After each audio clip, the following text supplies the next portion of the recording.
Hello everyone, welcome to CP classes. तो CUET under graduate की news daily में 25 फरवरी 2026 की जो न्यूज़ है उसको आज हम डिस्कस करेंगे। तो पहली न्यूज़ आपकी क्या कहती है? Airport in Srinagar to be upgraded at 1677 crore. तो गवर्नमेंट की तरफ से ये एक्सपेंशन प्रोजेक्ट है श्रीनगर के एयरपोर्ट में। एडिशनल आप कह सकते हो parking for cars as well as for airplanes, ठीक है। इवन की फुटफॉल बढ़ने के चांसेस आने वाले टाइम में। तो फॉर द एग्जाम पर्पसेस अगर मैं आपको बताऊं तो श्रीनगर का जो एयरपोर्ट है उसको उनको 1677 करोड़ रुपीस की लागत से एक्सपैंड किए जाने की बात है, ताकि जो टूरिज्म सेक्टर है उसको भी बूस्ट मिल सके, ठीक है। Then supreme court closes suo motu case on polluted rivers after 5 years of near inaction. कि यहाँ पे रिवर्स को लेकर सुप्रीम कोर्ट ने सुओमोटो का मतलब क्या होता है? खुद से ही, अपने आप से ही, ठीक है। ये केस को टेकअप कर लिया है कि पोल्यूटेड रिवर्स जो है आफ्टर 5 years ऑफ इनएक्शन, अगर आप देखोगे उनकी क्लीनिंग का प्रोसेस जो चल रहा है तो वो एक तरह से इनएक्टिविटी नजर आ रही है ना। कि इवन डिफरेंट जो जल बोर्ड्स हैं या जो एफ्लुएंट्स है या यमुना की फ्रॉथिंग का इशू यहाँ पर देखने को मिलता है ना।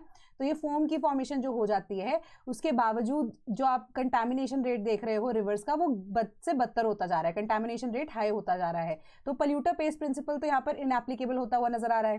देन अगेन यहाँ पर सुप्रीम कोर्ट ने एनजीटी नेशनल ग्रीन ट्राइब्यूनल को ये फॉरवर्ड कर दिया है, बोलते हुए कि इनएक्टिविटी जो है इसको अब एक्टिविटी में कन्वर्ट कीजिए, क्योंकि right to safe drinking water या even right to safe rivers is also covered under article 21, जो आपका क्या कहता है? Right to life and liberty. Then health ministry set to roll out free HPV vaccination plan targeting girls age 14। तो HPV की full form आपको पता होनी चाहिए कि ह्यूमन पैपिलोमा वायरस जो है वो इसकी फुल फॉर्म है। एंड मेजर यहाँ पर क्या कंसर्न है कि सर्विकल कैंसर्स को कॉज करता है। एंड इवन जो विमेन है ऑब्वियसली उनको ही यहाँ पर ये जो इशू है मेजर तरीके से देखने को मिलता है।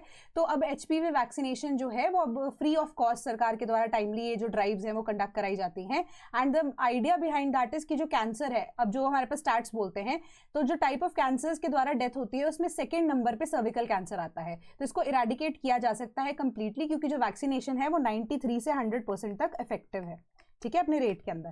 तो ये ड्राइव जो है उसको शुरू किया गया है। बस आपको इतना पता होना चाहिए कि एचपीवी की फुल फॉर्म क्या है। Then engagement with local people is key to mitigate human wildlife conflict. तो अब ह्यूमन वाइल्ड लाइफ कॉन्फ्लिक्ट क्या होता है? अब हमें पता है कि जंगल कट रहे हैं, डेवलपमेंट हो रही है, इंफ्रास्ट्रक्चर जो है उसको बनाया जा रहा है, एंड सबसे बड़ी बात डिफॉरेस्टेशन की वजह से जो नेचुरल हैबिटेट्स हैं, कोई भी वाइल्ड एनिमल हो सकता है ना। तो उस वजह से क्या होता है कि जो अब लोगों वाला ह्यूमन वाला एरिया है उसके अंदर अब जगह कम रह गई है। तो ह्यूमन जो हैबिटेट वाली जगह है, सॉरी, तो वहां पर जो एनिमल्स हैं उनका एंटर हो जाना, ठीक है, या किसी भी तरीके से जाना, तो उसके बाद अब क्या हो जाता है, उसकी वजह से अटैक्स होने शुरू हो जाते हैं, ईदर बाय द एनिमल और either by the humans also. तो ये कॉन्फ्लिक्ट जो है ह्यूमन वाइल्ड लाइफ कॉन्फ्लिक्ट इसको बोला जाता है, जिस वजह से दोनों ह्यूमंस को भी डेंजर रहता है हमेशा से, एंड इवन की जो वाइल्ड लाइफ है उसको भी डेंजर यहाँ पर रहता है। तो सुप्रीम कोर्ट ने बोला है कि the only way possible, specifically in this case Kerala के अंदर एलिफेंट्स की पॉपुलेशन बहुत ज्यादा है ना, कि टाइम एंड अगेन पोचिंग भी एलिफेंट्स की उनकी टीथ की वजह से यहाँ पर होती है, स्किन की वजह से भी होती है ना, लेदर प्रोडक्ट्स को बनाने के लिए। तो अब ये पोचिंग को रोका जाए, इसके लिए अब जो लोग हैं या जो ह्यूमन वाइल्ड लाइफ कॉन्फ्लिक्ट है ये अब विदाउट कम्युनिटी सपोर्ट जो है ये अवॉइड नहीं किया जा सकता या इसको खत्म या मिटिगेट नहीं किया जा सकता। सुप्रीम कोर्ट ने चीज बोली है। Then TRAI backs auction for all available spectrum. तो यहां पर बस आपको इतना पता होना चाहिए स्पेक्ट्रम क्या है। स्पेक्ट्रम इज विजिबल स्पेक्ट्रम के नाम से भी आपने इसको जाना होगा, जहां पे हम विबग्योर के बारे में पढ़ते हैं। तो अब यहाँ पे जो डिफरेंट तरह के स्पेक्ट्रम्स होते हैं हमारे पास, जिसके अंदर गामा रेडिएशन से लेकर सबसे हाईएस्ट स्पेक्ट्रम जो कि यहाँ पर होता है, बीच में कहीं हमारे पास जो 7 कलर्स हम विबग्योर के देखते हैं वो एग्जिस्ट करते हैं। एंड सबसे इनएक्टिव मतलब सबसे कमजोर जो हमारे पास ये स्पेक्ट्रम की जो रेंज होती है वो किसके केस में होती है? रेडियो वेव्स के केस में होती है। तो इन्हीं रेडियो वेव्स के जो केसेस की जब हम बात कर रहे हैं, इन्हीं रेडियो वेव्स के अंदर जो स्पेक्ट्रम्स हैं इनको ऑक्शन किया जाता है टाइम एंड अगेन सरकार के द्वारा। तो ये स्पेक्ट्रम का मेजर रोल क्या है कि आपको जो जीपीएस की सर्विसेज प्रोवाइड होती है, सैटेलाइट सर्विसेज प्रोवाइड होती है, फोन आप कॉल कर सकते हो, वो सारी चीजें इन स्पेक्ट्रम्स के अंदर यहाँ पर कवर होती हैं।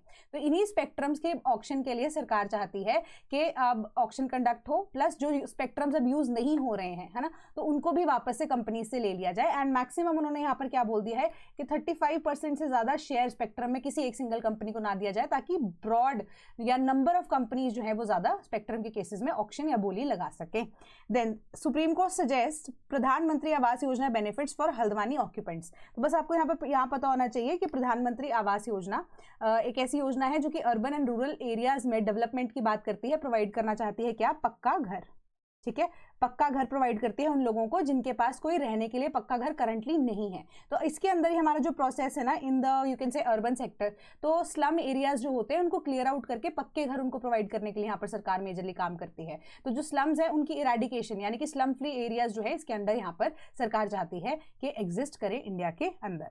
Then 9072 crore for 3 railway projects for various other states, है ना। वेरियस स्टेट्स के अंदर ऐसा जो रेलवे लिंक है उसको डेवलप किया जा रहा है, कैसे कि अप्रोक्सीमेटली आप लगा लीजिए कि 9072 करोड़ रुपए हैं यहाँ पे इसके लिए सैंक्शन हुए हैं। तो ऐसे बहुत सारे रेल रूट्स होते हैं जहाँ पर जो पैसेंजर्स है उनका फुटफॉल बहुत ज़्यादा होता है। तो इसी वजह से अब सरकार क्या चाहती है कि वहाँ पर जो नंबर ऑफ ट्रेन है उनकी फ्रीक्वेंसी अगर बढ़ा भी देते हैं तो भी वो प्रॉब्लम इतना सॉल्व नहीं करता। तो क्या किया जा रहा है, नंबर ऑफ लाइन्स जो है वो इंक्रीज हो जाती है। मतलब कहने का कि अब हमारे पास 2 लेन रोड एग्जिस्ट करती है ना। 2 लेन रोड अगर एग्जिस्ट करती है, वहाँ पे ट्रैफिक हैवी हो जाता है, तो सरकार क्या करती है, हाईवे को ब्रॉडन कर देती है। सेम तरीके से यहाँ पे रेलवे के कॉन्टेक्स्ट में जो ब्रॉडनिंग है वो की जाएगी, मल्टीपल लाइंस को लेड किया जा रहा है ताकि जो अब हमारे पास फ्रीक्वेंसी ट्रेन की वो भी बढ़ाई जा सके अक्रॉस वेरियस रूट्स।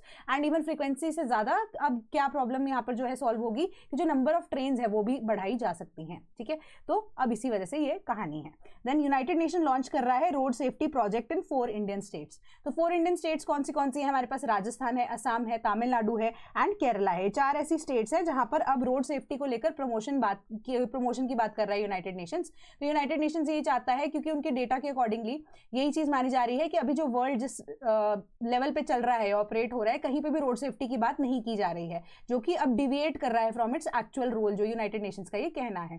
तो उसके अलावा उन्होंने 2030 तक यहाँ पर प्रॉमिस किया था, यूनाइटेड नेशन ने ग्लोबल प्लेज जो है वो दिलवाया था बाकी नेशंस को भी, कि बाय 50% जो रोड एक्सीडेंट्स एंड फेटालिटीज होती हैं उनको कम किया जा सके। ठीक है, तो इसी वजह से 2021 के अंदर decade of action for road safety घोषित किया गया था यूनाइटेड नेशंस को, ये पूरे 10 सालों को। ठीक है, तो 2021 से 2030 के बीच में 50% by 2030 decade of action for road safety declare किया गया था। ठीक है, ये सिंपल सी आपको बात बताई गई है। एंड ब्रांड एम्बेसडर या काइंड ऑफ एंडोर्स करने के लिए सचिन तेंदुलकर जो हैं उनको यहाँ पर बोला गया है कि आप इसकी प्रमोशन कीजिए। ठीक है, सो आज की आपकी न्यूज़ का जो सिलसिला था वो यहीं तक था। And if you want to purchase, कि आप चाहते हो कि PYQs जो है आपको सॉल्व मिल जाए, domain specific, biology, economy, then environment, geography, history, polity and even की सोशियोलॉजी, तो आपको हमारी वेबसाइट www.cpclasses.com पर जा सकते हैं एंड इवन परचेज कर सकते हैं ई बुक्स कॉर्नर से ये सॉल्व PYQs, जो कि आपको NCERT की लैंग्वेज के अंदर दिए गए हैं, ताकि आपको समझ में आ जाए कि किस लेवल पे, किस डेप्थ में जाकर आपको तैयारी करनी जरूरी है। तो ये आपकी तैयारी को एक्सेलरेट ही करेगा, क्योंकि the kind of questions asked यहाँ पर आपको बताए गए हैं एंड सॉल्व करके भी दिए गए हैं। ठीक है, अलॉन्ग विद द थीम्स कि किस तरीके से आपके जो सिलेबस डिवाइडेड है उन्हीं थीम्स के बेसिस पे कैसे कैसे क्वेश्चंस रिपीटेड भी हैं वो आपको यहाँ पर पता लग जाएगा। तो कोई डाउट होता है तो कमेंट सेक्शन में आप मुझे बता सकते हैं। कोई चाहते हैं आप स्पेसिफिक वीडियो कि मैं बनाऊं आपको समझाने के लिए, कोई भी डोमेन स्पेसिफिक या जनरल वीडियो भी है, तो आप कमेंट सेक्शन में मुझे उसके बारे में भी बता सकते हैं। I will make a shorter video ताकि आपकी बेटर अंडरस्टैंडिंग उस पर हो सके। That is all from my side today. Thank you so much.